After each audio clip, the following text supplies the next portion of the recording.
বন্ধুরা, আজকে একটা নতুন গল্প নিয়ে আসলাম তোমাদের মাঝে। এটা সত্য এবং বাস্তব জীবনের ঘটনা। শেষ পর্যন্ত শোনার অনুরোধ রইল। শুনলে তোমার মধু চলে আসবে।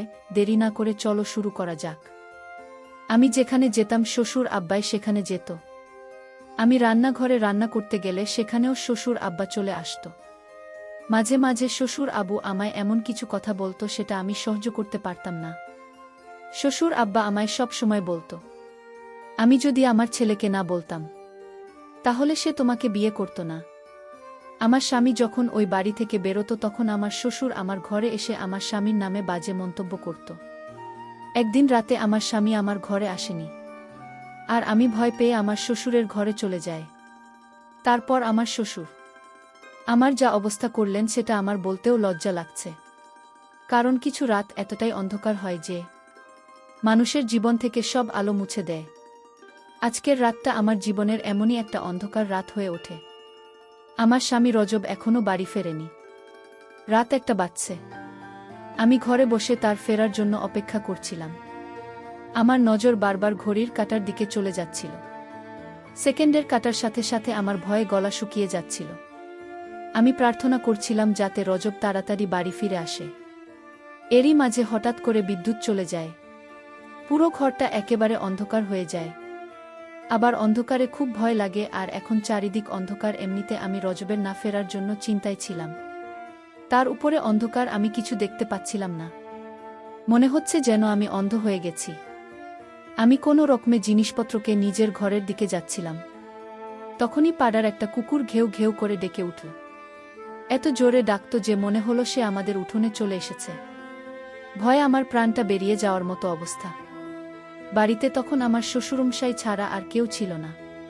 তিনি ওনার ঘরে ঘুমোচ্ছিলেন, আর আমি নিজের ঘরে একা ছিলাম।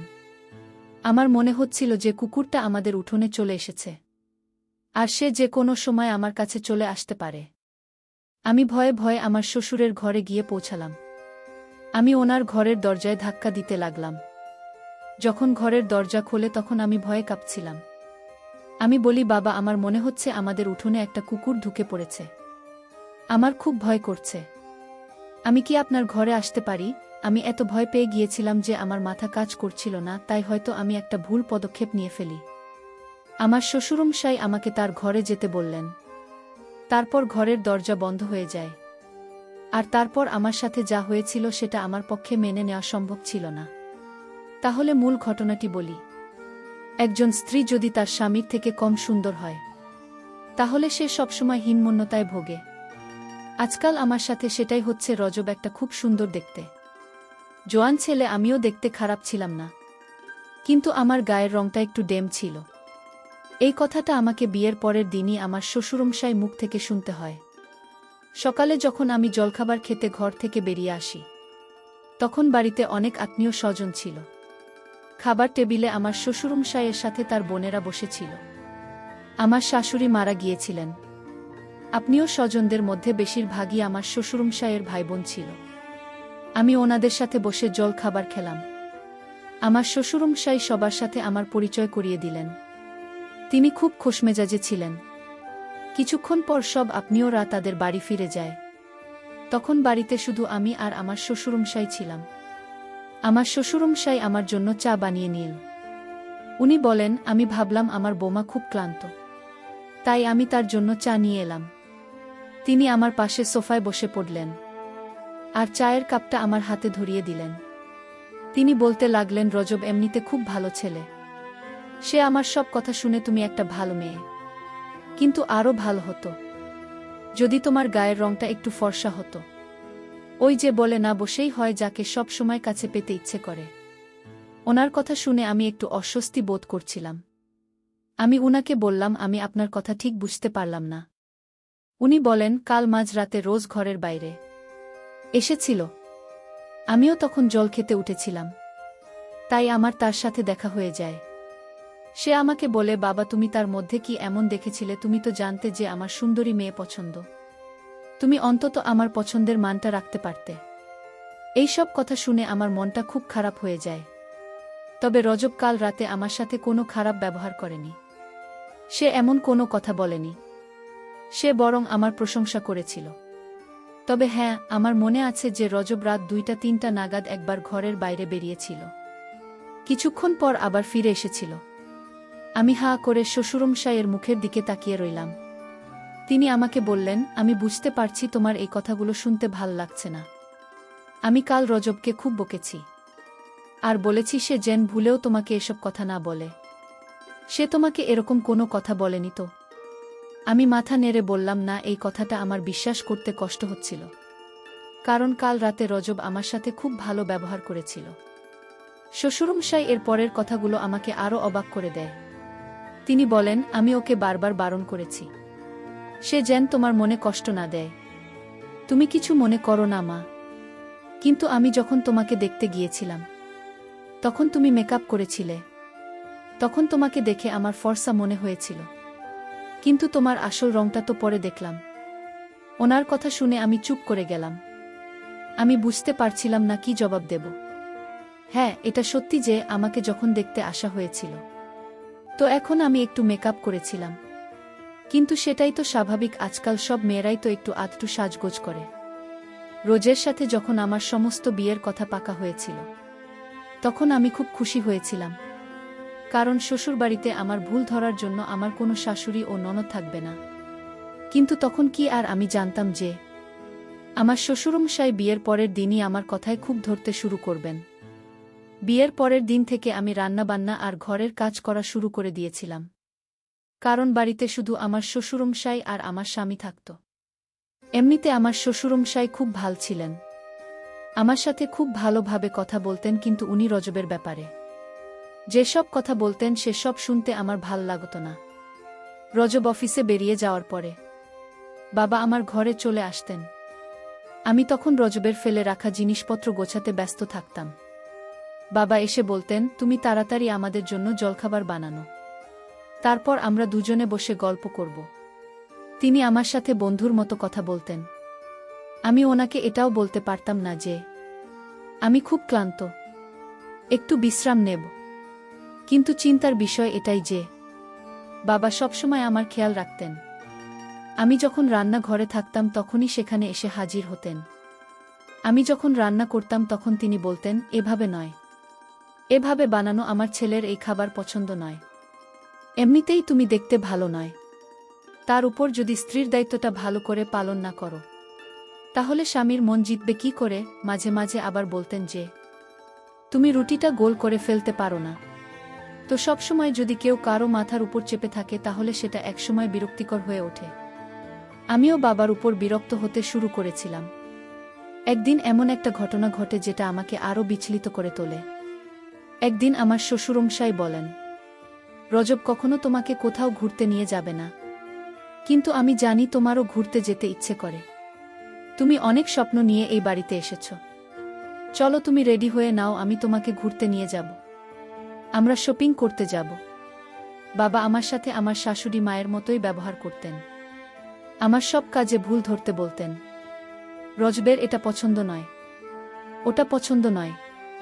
আমার মার্কেটে যেতে ইচ্ছে করছিল না, তাই আমি বাবাকে বললাম আজকে ছেড়ে দেন। তা উনি আমাকে জোর করে মার্কেটে নিয়ে গেলেন। উনি বললেন, আমি তোমাকে একটা সুন্দর জামা কিনে দেব, যেটা পরলে তোমাকে খুব সুন্দর দেখাবে। উনি আমাকে দোকানে নিয়ে গেলেন আর বললেন, তোমার পছন্দ মতো একটা স্যুট তুমি কিনে নাও। আমি কালো রঙের একটা স্যুট পছন্দ করলাম, কিন্তু বাবা বললেন, এমনিতেই তোমার রংটা খুব কালো, তার উপর তুমি যদি কালো রঙের জামা পরে তাহলে তোমাকে ভূতের মতো দেখাবে। তিনি আমার জন্য একটা লাইট কালারের স্যুট পছন্দ করলেন, যেটা আমার একদম পছন্দ হয়নি, কিন্তু আমি চুপ করে রইলাম। উনি বললেন যে লাল রংটা পরে তোমাকে ভালো দেখাবে। আমি যখন শ্বশুরমশাই এর সাথে কথা বলছিলাম তখন আমি দেখলাম পাশের দোকানে রজবকে একটা অন্য মেয়ের সাথে। বাবাও সেটা দেখতে পেলেন। রজতদের সাথে যে মেয়েটা ছিল সে বেশ সুন্দর দেখতে ছিল। বাবা বলতে লাগলেন, দেখেছ, আমি বলেছিলাম না রজবের সুন্দরী মেয়ে খুব পছন্দ। সে যেখানে সৌন্দর্য দেখে সেখানে চলে যায়। রজব সেই মেয়েটার সাথে খুব হেসে হেসে কথা বলছিল। এটা দেখে আমার চোখে জল চলে আসে। আমি ওখান থেকে কিছু না কিনেই চলে আসি। আমার খুব রাগ হচ্ছিল, মনে হচ্ছিল সব কিছু তছনছ করে দিতে। আমি ভাবতে লাগলাম যে রজব কিরকম ছেলে। সে আমাকে বলতো সে আমাকে ভালোবাসে, আর বাইরে গিয়ে সে অন্য মেয়ের সাথে ঘুরছে। আমার শ্বশুরমশাই বললেন, আমি কখনোই চাই না তোমাদের ঘর ভেঙে যাক মা, তবে ছেলেরা একটু স্বাধীন হয়, বিশেষ করে এমন ছেলেরা যারা সৌন্দর্য দেখে পাগল হয়ে যায়। হ্যাঁ, তুমি যদি দেখতে সুন্দর হতে তাহলে হয়তো তোমার স্বামীকে ঘরে বেঁধে রাখতে পারতে। বাবা আমার পাশে বসে আমাকে বোঝাতে লাগলেন। বাবা বললেন, আমি রোজ ওদের সাথে কথা বলবো, কিন্তু আমি কিছু গ্যারান্টি দিতে পারছি না। আমি রজবের জন্য কি না করতাম। তার পছন্দের খাবার বানাতাম, তার পছন্দমতো ঘর সাজিয়ে দিতাম, এমনকি নিজেকেও তার মনের মতো তৈরি করার চেষ্টা করতাম। কিন্তু রজবের আমার এত আত্মত্যাগ চোখে পড়ে না। রাতে যখন রজব বাড়ি ফিরে আসে, তখন আমি আমার ঘরে বসে কাজ করছিলাম। রজব আমাকে জিজ্ঞেস করে, তোমার কি হয়েছে, শরীর ঠিক আছে তো? আমার তো ইচ্ছে করছিল এখনই বলে দিতে যে আমি তোমার আসল রূপটা ধরে ফেলেছি, কিন্তু বাবা আমাকে অনেকবার বারণ করেছিলেন।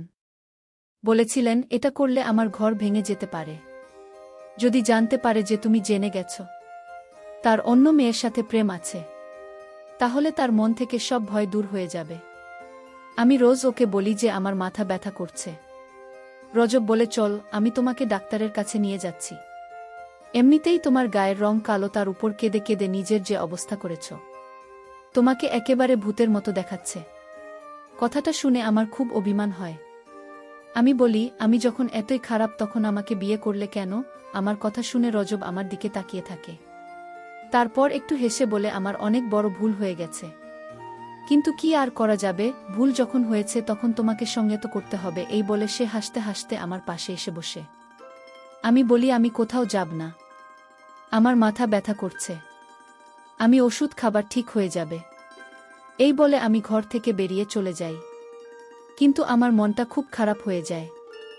স্বামী যদি তার স্ত্রীকে ভালোবাসে আর সবসময় তার খুঁত ধরে, তাহলে এক সময়ে স্ত্রী ও তার স্বামীর প্রতি ভালোবাসা কমে যায়। রোজ ওদের প্রতি আমার টান আস্তে আস্তে কমতে শুরু করেছিল। একদিন আমার শ্বশুরমশাই বলেন যে তাদের পরিবারের একজনের বিয়ে আছে, তাই আমাকে তৈরি থাকতে বলেছিলেন। আমিও একটু সাজগোজ করেছিলাম। সেই সময় রজব ঘরে আসে আর আমার দিকে এখন জোরে তাকিয়ে থাকে। ওকে দেখে আমার মনে হলো যে আমি হয়তো তার মনে প্রভাব ফেলতে পেরেছি। সে আমার পাশে এসে দাঁড়িয়ে বলে, তুমি যতই সাজগোজ করুন না কেন, আমার মতো সুন্দর তুমি কখনোই হতে পারবে না। এই বলে সে আমাকে আয়নার সামনে নিয়ে যায়। আমার মনটা পুরো ভেঙে যায়।